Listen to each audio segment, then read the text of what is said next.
Hello friends, आज हमारा topic है बालक में चिंतन एवं अधिगम। ठीक है, आज हमारी क्लास है 36 और ये जो टॉपिक है ये आपके लिए मोस्ट इम्पोर्टेंट है। ये टॉपिक आपके ऑल शिक्षक भर्ती परीक्षा हेतु महत्वपूर्ण है। ओके, और ये रीट एग्ज़ाम के लिए है जो 27 फ़रवरी को आपका एग्ज़ाम होने वाला है। तो हम स्टार्ट करते हैं। जिसको भी वीडियो पसंद आए वो इसको लाइक शेयर सब्सक्राइब करना ना भूलें। Now start. तो हमारा टॉपिक क्या है? चिंतन है हमारा टॉपिक। सबसे पहले तो हमें चिंतन का मीनिंग पता होना चाहिए, अर्थ पता होना चाहिए कि जो चिंतन है वो होता क्या है। तो किसी विषय पर गंभीरता से सोचना और उस पर विश्लेषण करना, यह एक मानसिक प्रक्रिया है। कि जो चिंतन है उसके लिए क्या है, कोई भी एक टॉपिक है, कोई भी एक विषय है, उस पर गंभीरता से क्या सोचना और उस पर फिर विश्लेषण करना। तो यही क्या कहलाता है? आपका चिंतन कहलाता है। ये चिंतन का मीनिंग होता है, ये एक मानसिक प्रक्रिया होती है आपकी। ओके, हम ये भी कह सकते हैं कि जो मनुष्य होता है, इंसान होता है, वो समस्या के समाधान के लिए मीन्स कोई व्यक्ति है, उसके सामने कोई समस्या आ जाती है, ठीक है, उसके समाधान के लिए वो बहुत सारे तरीके के या अलग अलग तरीके के क्या ढूंढता है? उपाय सोचता है। और यही उपाय जो सोचना होता है वो क्या कहलाता है? चिंतन कहलाता है। ये बहुत बड़ा गंभीर होता है, ठीक है। इससे ही आगे समस्या का हल निकलना या फिर नहीं ये तय होता है, ठीक है। कि हम जो सोचते हैं या हम सोच विचार करते हैं, अलग अलग तरह के उपाय ढूंढते हैं, इससे क्या होता है? या तो हमारी समस्या का हल निकल जाता है या फिर समस्या का हल नहीं निकलता। तो चिंतन आपका यही है कि समस्या के समाधान के लिए विभिन्न प्रकार के उपयोग को सोचना ही आपका क्या कहलाता है? चिंतन कहलाता है। क्लियर हुआ कि चिंतन होता क्या है? आगे इसकी डेफिनेशन है, इसकी परिभाषा है जो रॉस के अनुसार है। रॉस कहते हैं चिंतन मानसिक क्रिया का ज्ञानात्मक पहलू है। कि जो चिंतन है वो मानसिक क्रिया का कौन सा पहलू है? ज्ञानात्मक पहलू है। यह मन की बात से संबंधित मानसिक क्रिया है। कि जो मन की बात है उससे संबंधित क्या है? ये एक तरह की मानसिक क्रिया है। ये किसने कहा है? ये रॉस ने कहा है, ठीक है। एक इसकी डेफिनेशन और है, उसको लिख लो, नोट कर लो आप। एक डेफिनेशन और आती है इसकी जो थोड़ी इम्पोर्टेंट है, वो है आपकी गैरेट के अनुसार, ठीक है। गैरेट क्या कहते हैं कि चिंतन एक प्रकार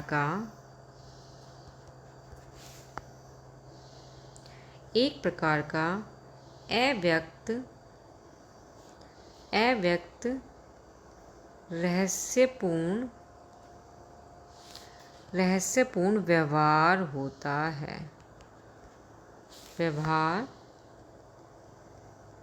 है, ठीक है। जिसमें सामान्य रूप से प्रतीकों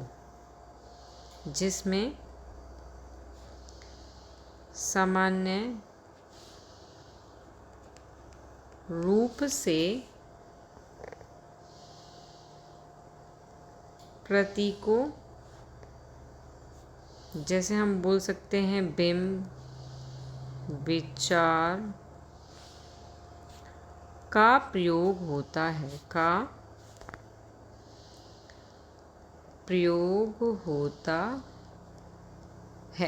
ठीक है।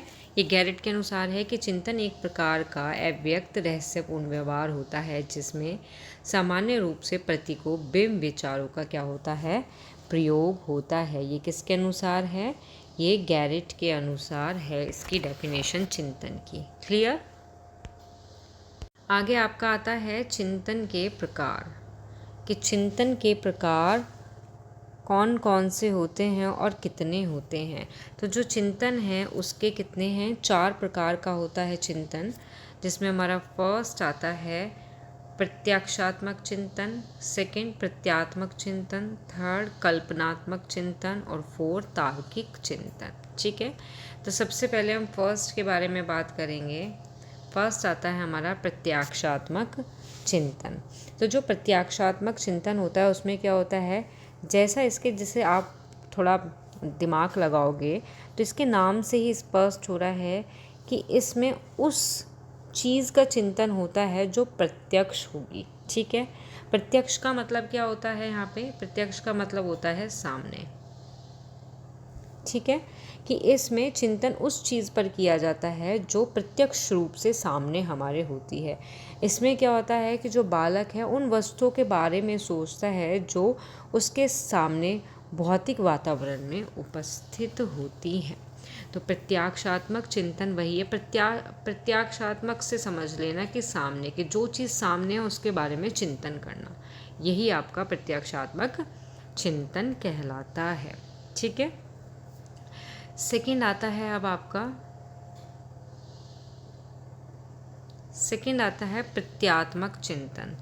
ये थोड़ा सा उच्च प्रकार का चिंतन होता है। कैसा होता है? थोड़ा उच्च प्रकार का चिंतन होता है। इसमें क्या होता है कि बालक में प्रत्यय का निर्माण बनना शुरू हो जाता है। किसका निर्माण बनना? जो प्रत्यय होते हैं उसका निर्माण बनना क्या हो जाता है? शुरू हो जाता है।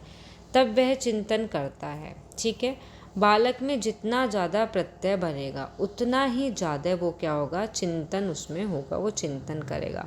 अब ये जो प्रत्यय है इसका मतलब क्या होता है? इससे आशय क्या होता है? जैसे मैंने बोल दिया कि प्रत्यय बनेगा तो चिंतन बढ़ेगा, प्रत्यय नहीं होगा तो चिंतन कम होगा। प्रत्यय होता है किसी भी प्रकार की छवि बनने से। ठीक है, प्रत्यय का मतलब होता है आपका छवि, कि किसी भी प्रकार की छवि बनने से। जैसे बच्चा जानवर और वस्तु इन सबको देखकर उनका चित्र क्या करता है? अपने दिमाग में बनाना सीख जाता है और इसके आधार पर चिंतन शुरू कर देता है। तो ये कहलाता है आपका प्रत्यात्मक चिंतन, कि बालक में जितना प्रत्यय बनेगा, जितना वो चित्र बना पाएगा अपने दिमाग के अंदर, उतना ही वह क्या करेगा? प्रत्यात्मक चिंतन उसमें होता रहेगा। ठीक है, क्लियर हुआ? प्रत्यक्ष का मतलब जो सामने दिखाई दे रहा है, प्रत्यात्मक का मतलब है कि चित्र अपने दिमाग में बना लो, जानवर का या वस्तु का या किसी भी चीज़ का, उसके आधार पर चिंतन शुरू होता है इसमें। ठीक है, नेक्स्ट आता है आपका थर्ड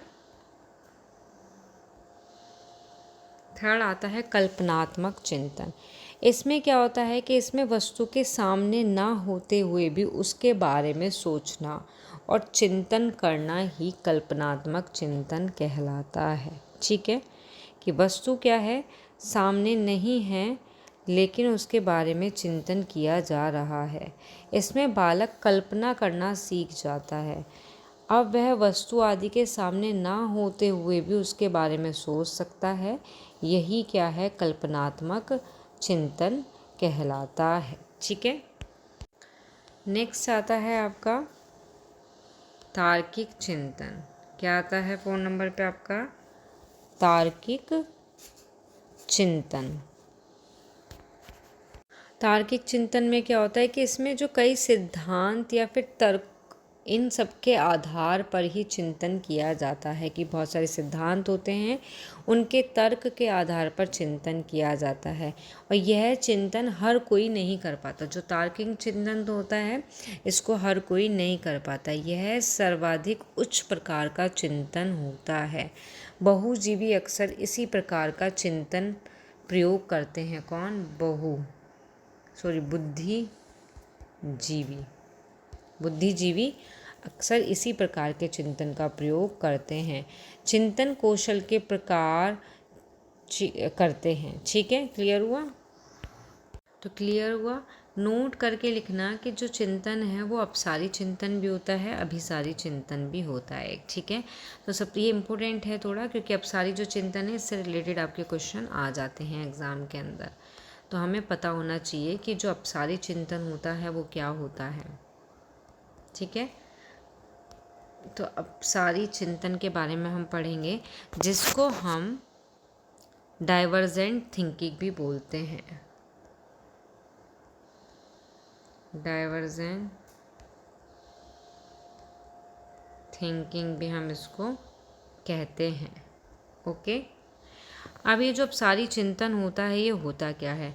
अपसारी चिंतन के अंतर्गत क्या होता है कि व्यक्ति एक ही व्यवस्था का भिन्न भिन्न रूपों में चिंतन करता है। ठीक है, दूसरे शब्द में हम एक तरह से कह सकते हैं कि इस चिंतन के माध्यम से व्यक्ति एक ही समस्या का समाधान भिन्न भिन्न विधियों से करने पर विचार करता है। कि समस्या तो क्या है, समस्या एक होगी लेकिन उसका जो समाधान होगा वो भिन्न भिन्न विधियों के द्वारा उसका समाधान किया जाएगा।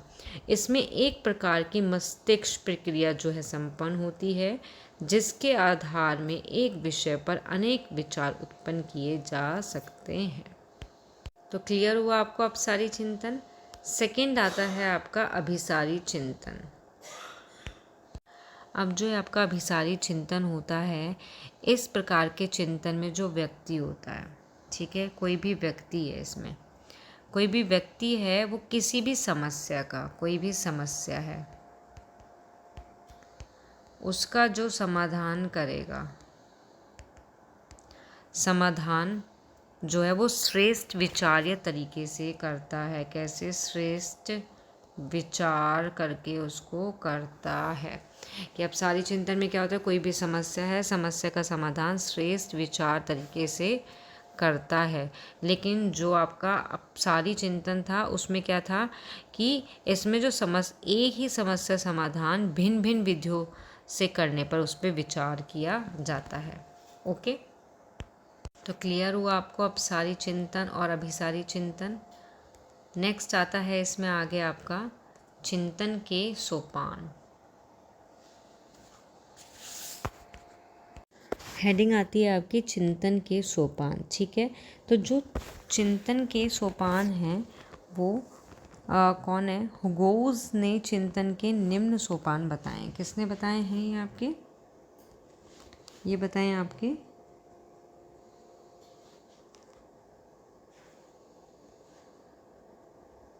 हुयो जॉर्ज ने। ठीक है, हुयो जॉर्ज ने चिंतन के निम्नलिखित सोपान को बताया है, जिसमें फर्स्ट है समस्या का आकलन, सेकंड है संबंधी तथ्यों का संकलन, निष्कर्ष पर पहुंचना, और फिर आ रहा है निष्कर्ष का परीक्षण। ठीक है, तो इसमें हम सबसे पहले फर्स्ट के बारे में पढ़ेंगे, समस्या का आकलन। तो ये क्या है? यह चिंतन का सबसे पहला सोपान है। चिंतन का कैसा सोपान है? सबसे पहला सोपान है। इसमें क्या होता है कि इसमें किसी भी समस्या का आकलन किया जाता है कि आखिर ये समस्या है क्या, या ये समस्या है किस प्रकार की है। फिर पढ़ा जाता है अगले सोपान के बारे में। ठीक है, समस्या का आकलन का मतलब है समस्या के बारे में आकलन करना, मतलब कि समस्या जो है ये क्या समस्या है, ये किस प्रकार की समस्या है। और चिंतन समस्या के उत्पन्न होने से संपन्न होती है, और इस तरीके से क्या होता है, समस्या समाधान का आकलन के अंतर्गत ये चीज़ें आती हैं। ठीक है, सेकंड आता है आपका संबंधी तथ्यों का संकलन। तो संबंधी तथ्यों का संकलन में क्या है कि इसमें उस समस्या से संबंधित तथ्य संकलित किए जाते हैं जो तथ्य उस समस्या से जुड़े हुए होते हैं, उन सबको संकलित कर लिया जाता है। एक तरह से हम कह सकते हैं कि समस्या को समझने के बाद, कि कोई भी समस्या है मान लो, उसको हम समझने के बाद उनके तथ्य जो होते हैं उनको क्या करेंगे? एकत्रित करेंगे, जो समस्या का कारण खोजने में सहायक होते हैं। ठीक है, और तथ्यों के संकलन में जो प्रेरणा का भी क्या होता है? विशेष महत्व होता है। किसका? प्रेरणा का क्या होता है? विशेष महत्व होता है। नेक्स्ट थर्ड आता है आपका निष्कर्ष पर पहुंचना। तब हमने क्या करा? तथ्य को हमने संकलित कर लिया सेकंड वाले में, सेकंड सोपान में। उसके बाद हम इसके निष्कर्ष पर पहुंचते हैं, और निष्कर्ष पर पहुंचने के बाद हम अगले सोपान पर बढ़ते हैं। ठीक है, कि तथ्यों का संकलन करके उनका विश्लेषण किया जाता है। इसमें कि तथ्यों का हमने क्या किया? संकलन कर लिया, उसके बाद उसका क्या किया जाता है? विश्लेषण किया जाता है।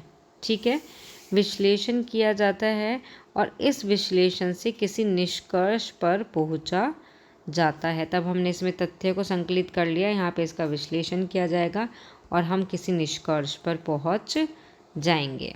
ठीक है। उसके बाद नेक्स्ट और लास्ट 4 सोपान आता है आपका कि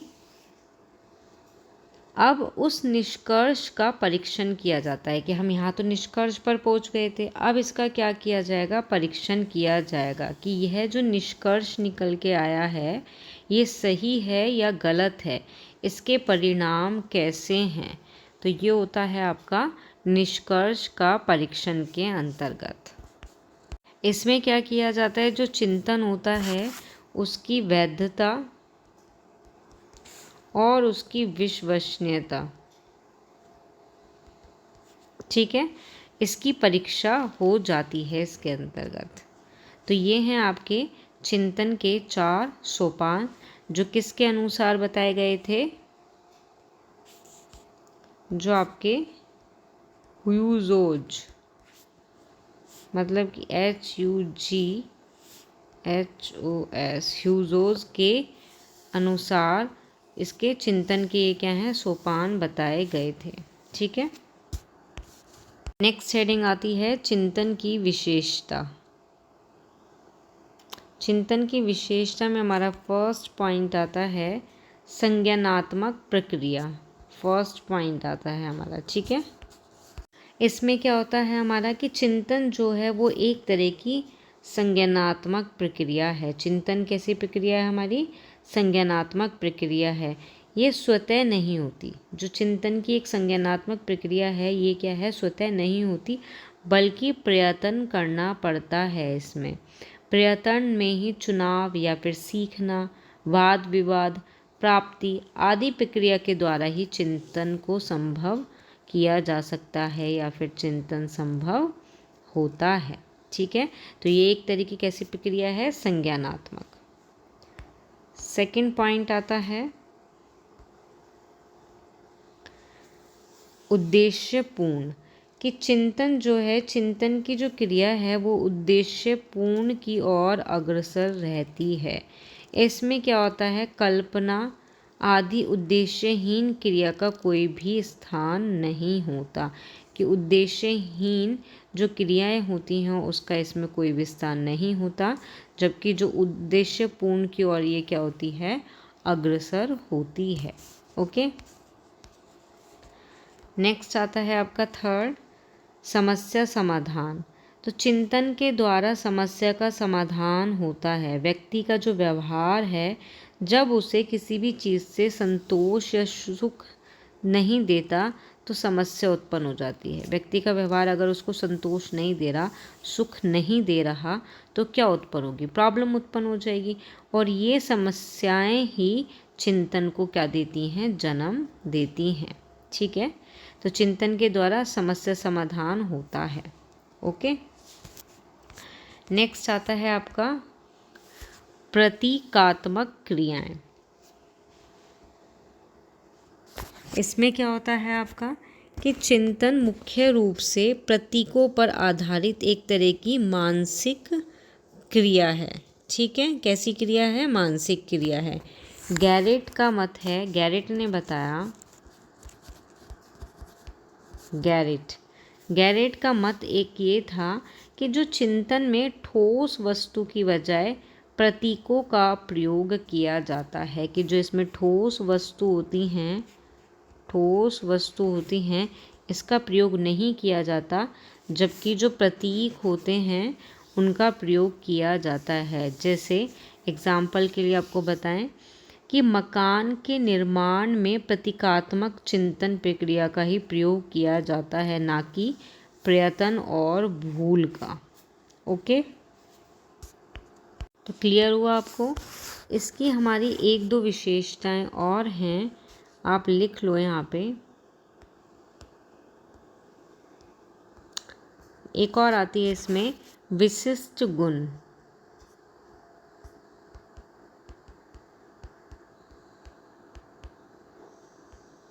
विशिष्ट गुण कि जो चिंतन है वो मानव का एक क्या है, एक तरह का विशिष्ट गुण है। क्या है? विशिष्ट गुण है, जिसकी सहायता से वह अपनी बर्बर अवस्था से सभ्य अवस्था तक पहुंचने में सफल होता है। ओके, एक और इसका पॉइंट लिखो आप, आवश्यकता की पूर्ति।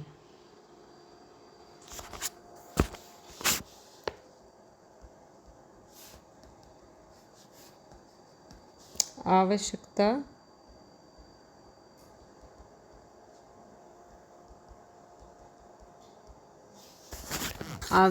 की पूर्ति, इसमें क्या होता है कि भावी आवश्यकता की पूर्ति हेतु व्यवहार, मतलब कि चिंतन किसी वर्तमान या फिर भावी आवश्यकता को पूर्ण करने के लिए एक प्रकार का क्या होता है? व्यवहार होता है।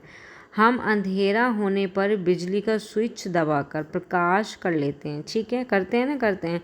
अगर कमरे के अंदर अंधेरा है तो हम क्या करेंगे? बिजली का स्विच दबाकर प्रकाश कर लेते हैं। और मार्ग पर चलते हुए सामने से आने वाले वाहन को देखकर एक और हट जाते हैं। तो ये होता है आपका आवश्यकता की पूर्ति हेतु व्यवहार करना। पॉइंट और लिखो इसमें, अनेक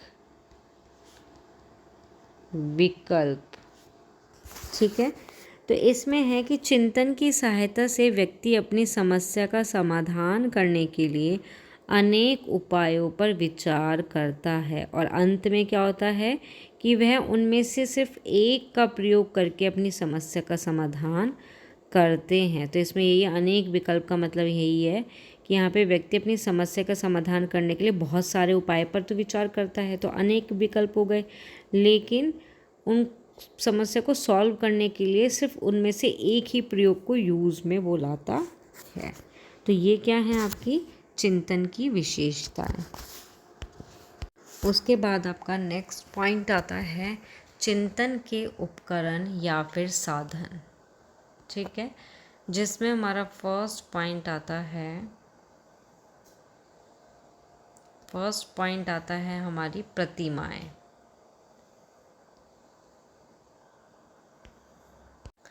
तो प्रतिमाएं में क्या होता है कि जो मानव है वो अनुभव प्रतिमाओं के आधार पर क्या होता है? व्यक्त होता है।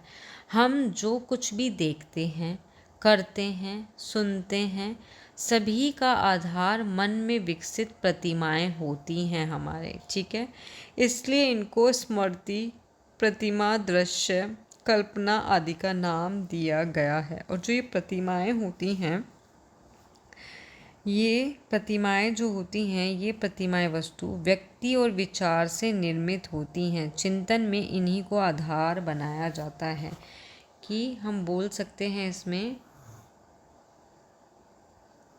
कि जो स्मृति होती है, आपकी जो प्रतिमा होती है, जो आपके दृश्य होते हैं, स्मृति प्रतिमा, दृश्य प्रतिमा, या आपकी कल्पना होती है, ये सभी क्या हैं? व्यक्ति व विचार से निर्मित होते हैं। व्यक्ति से विचार से निर्मित होते हैं। ठीक है, चिंतन में इन्हीं को आधार बनाया जाता है या बनाया जाता है। स्मृति प्रतिमाएं, दृश्य प्रतिमाएं, कल्पना व्यक्ति विचार से ही निर्मित होती हैं और चिंतन में इन्हीं को आधार बनाया जाता है। ठीक है, चिंतन में क्या किया जाता है? इन्हीं प्रतिमाओं को क्या बनाया जाता है? आधार बनाया जाता है। ठीक है, नेक्स्ट आती है आपकी इसमें प्रत्यय, जिसको हम कॉन्सेप्ट भी बोलते हैं। क्या बोलते हैं इसको? हम कॉन्सेप्ट भी हम इसको कहते हैं। तो इसमें क्या होता है आपका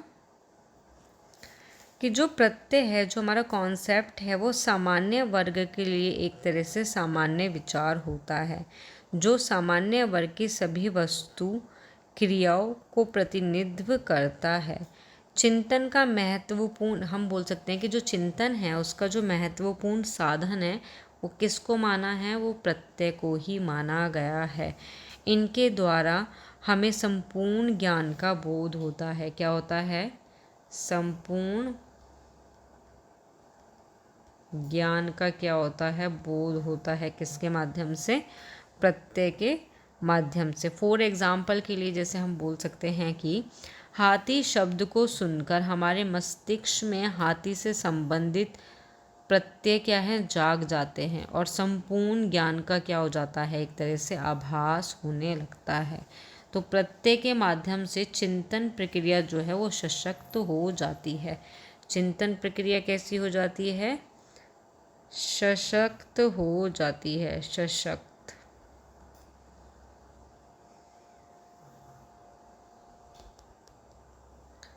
सशक्त हो जाती है। ठीक है, तो क्लियर हुआ ये आपको? नेक्स्ट आपका आएगा, नेक्स्ट है हमारा प्रतीक चिन्ह।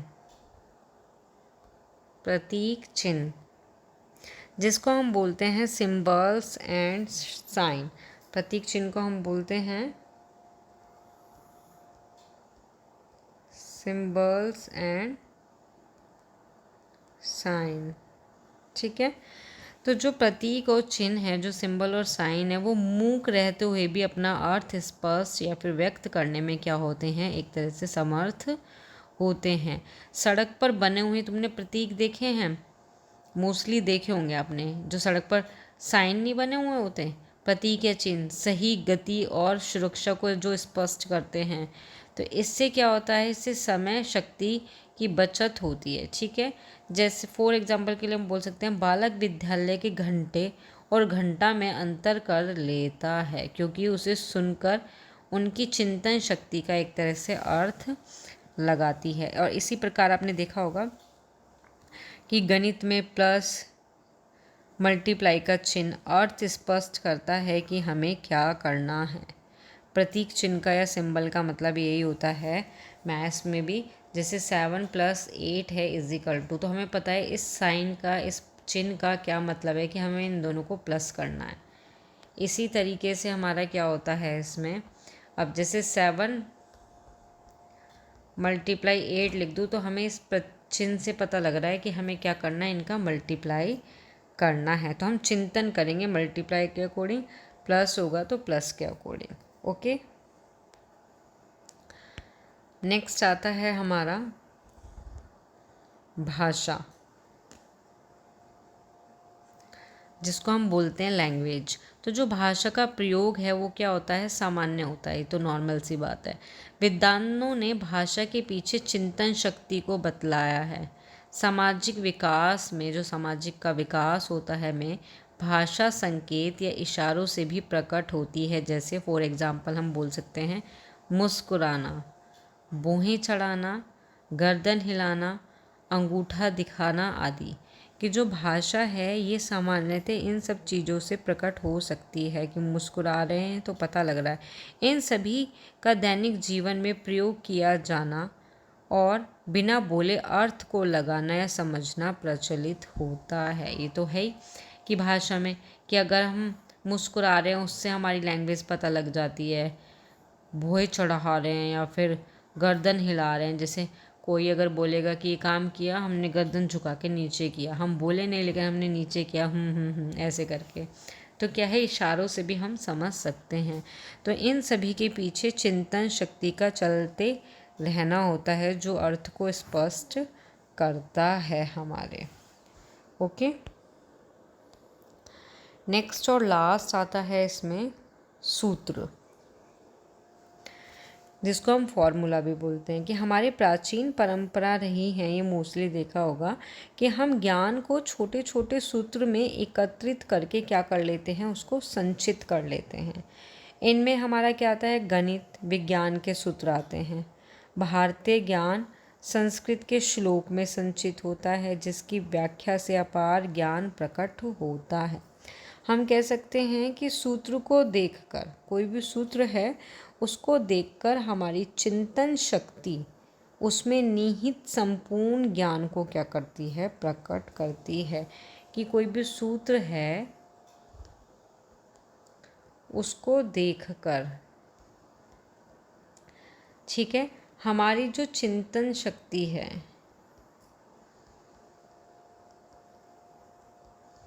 सूत्र को देखकर जो हमारी चिंतन शक्ति है उसमें निहित, इसमें निहित जो संपूर्ण ज्ञान है उसको क्या करेगी, प्रकट करती है।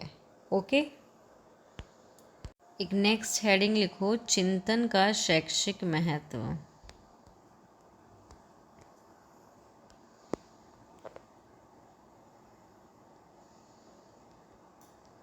चिंतन का शैक्षिक महत्व, ठीक है। तो चिंतन के शैक्षिक महत्व में क्या है कि जो चिंतन है वो शैक्षिक महत्व में अत्यंत आवश्यक है कि जो सफल जीवन के लिए, सफल जीवन के लिए क्या है, चिंतन जो है वो आवश्यक होता है। और जो टीचर होते हैं उनको स्टूडेंट की चिंतन शक्ति को विकसित करने के लिए यथासंभव क्या है, प्रयास करने चाहिए। ठीक है, कि बालकों की जो जिज्ञासा है उसकी शक्ति को जागृत करके उनमें ध्यान, रुचि, प्रेरणा, वाद विवाद के अवसर प्रदान करके उनमें जो रटन स्मरण की आदत है, जो रटने की आदत है उसको दूर करके उनमें चिंतन शक्ति जो होती है, चिंतन जो होता है, चिंतन शक्ति का विकास किया जाना चाहिए। ठीक है, तो शैक्षिक महत्व यही है कि व्यावसायिक क्षेत्र में सफलता प्राप्त करने में भी व्यक्ति की चिंतन शक्ति महत्वपूर्ण होती है। चिंतन का शैक्षिक महत्व ये भी है कि जो व्यावसायिक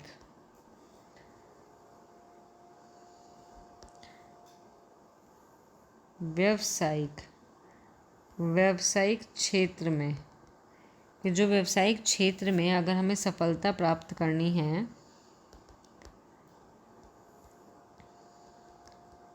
सफलता प्राप्त करने में व्यक्ति की चिंतन शक्ति क्या होती है, महत्वपूर्ण योगदान रखती है। ओके, तो इसलिए जो चिंतन है उसको क्या करना चाहिए, विकसित करना चाहिए, बालक के अंदर हो या फिर व्यक्ति के अंदर हो। क्लियर। तो यहाँ आपका जो चिंतन है ये होता है समाप्त। आपकी जो यूनिट 2 है वो कंप्लीट होती है यहाँ पे। नेक्स्ट क्लास में मिलेंगे हम, यूनिट 2 जो है उससे रिलेटेड कुछ प्रश्न करेंगे जिसमें हमारे चिंतन, अभिप्रेरणा, अधिगम के सिद्धांत, अधिगम, इन सभी से रिलेटेड कुछ प्रश्न होंगे जो इम्पोर्टेंट होंगे एग्ज़ाम की दृष्टि से। जिसको भी वीडियो पसंद आए वो इसको लाइक, शेयर, सब्सक्राइब करना ना भूले। Thank you.